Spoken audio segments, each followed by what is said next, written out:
So here are some very valuable lessons I've learned from quite literally the worst job experiences I've had in Japan.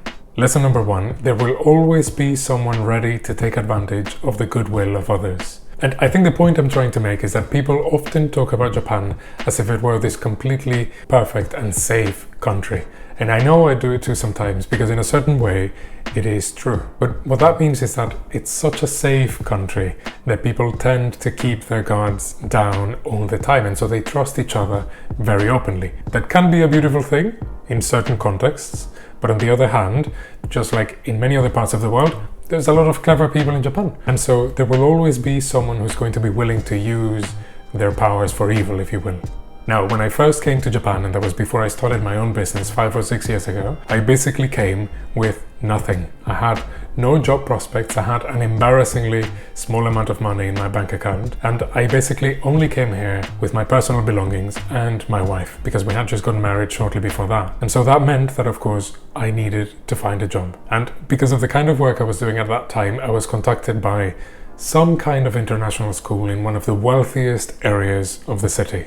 So of course I took the job, but we're going to keep the name of the school confidential for reasons that will be very obvious in a second. This school was making absolutely wild claims about what they could offer, and they were charging an unbelievable amount of money for their services. Think in the order of $70,000 a year for a very, very mediocre pre-K and preschool education. And it was all because they were doing it under the very poor disguise of being high brand. Imagine they were pretending to be something like the Gucci of preschools.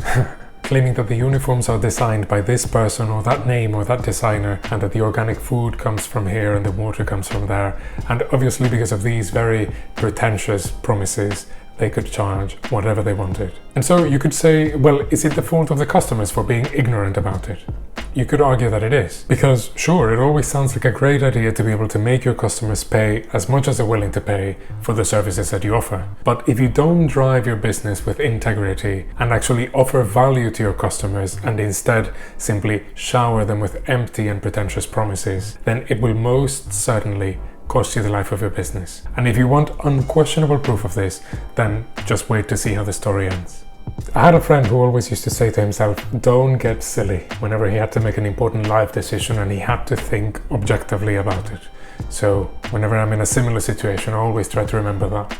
Listen to the red flags. Now, sometimes I think we might all be a bit guilty of this at one point or another. We subconsciously ignore certain signs, maybe because we're simply trying to squeeze every drop of potential from a particular situation. And so we cast all these signs aside that are very clearly telling us that it's not going to work. So my advice for you is don't ignore them.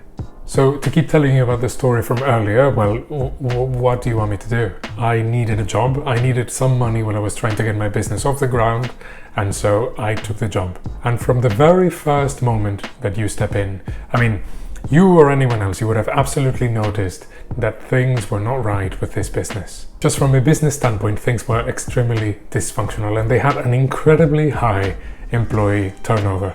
Basically, every couple of months, there was an entirely new group of people. Obviously, they were hiring many foreigners and backpackers at a very high turnover, simply to be able to pay less and less and less for their work. And these people were also very obviously very unqualified for the job. Now, I have absolutely nothing against you trying to get a job while you're in Japan, of course, but I do have something to say about you trying to charge your customers $70,000 a year for you to be able to cut absolutely every possible corner and give me a service done by unqualified people. And when you're working with children, particularly small children, you need a very special kind of training. So just like that, when you pair that up with the very poor safety and hygiene standards and things like whenever I would come across another employee, the first thing they would tell me was, "Ha, good luck." On my first day, mind you. Also, you could often hear the owner, who was a complete lunatic, often berating and insulting the customers and the parents simply for disagreeing with her. So I would have to say that the red flags were very strong with this one. And so I will say it again, listen to the red flags and don't get silly. And on the same line, don't try to be something you're not. Listen, we're not all meant to have the biggest and most successful and most high brand business. And I strongly believe that your business is a reflection of your knowledge, is a reflection of your capacities and of your abilities. And so if you're able to keep those things in line, and by that I mean making sure that your business is going in the same direction as your convictions, your knowledge, and your abilities, that can only benefit the life and sustainability of your business. And so I'm sure you can imagine how ridiculous it looked from the outside, seeing this person, the owner of this supposed high brand business, constantly struggling to defend and keep up with this lie and trying to cover up on her bases. That can only end up in you completely falling apart, which is exactly what happened. And it brings me to my next lesson. Always learn from other people's mistakes. It will save you decades.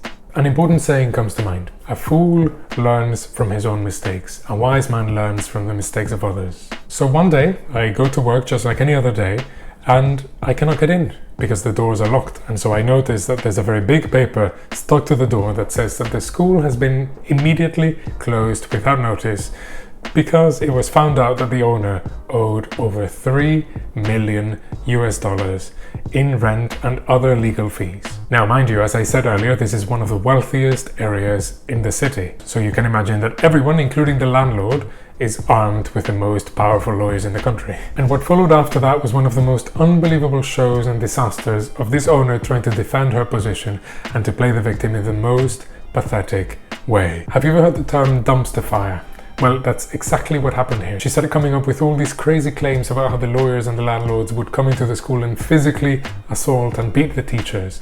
It was absolutely insane. It was all over the news, all over the TV, the newspapers, online. It was a chaos. As I said, I'm not going to give you any specific details, but if you're clever enough, I'm sure you can find them yourself.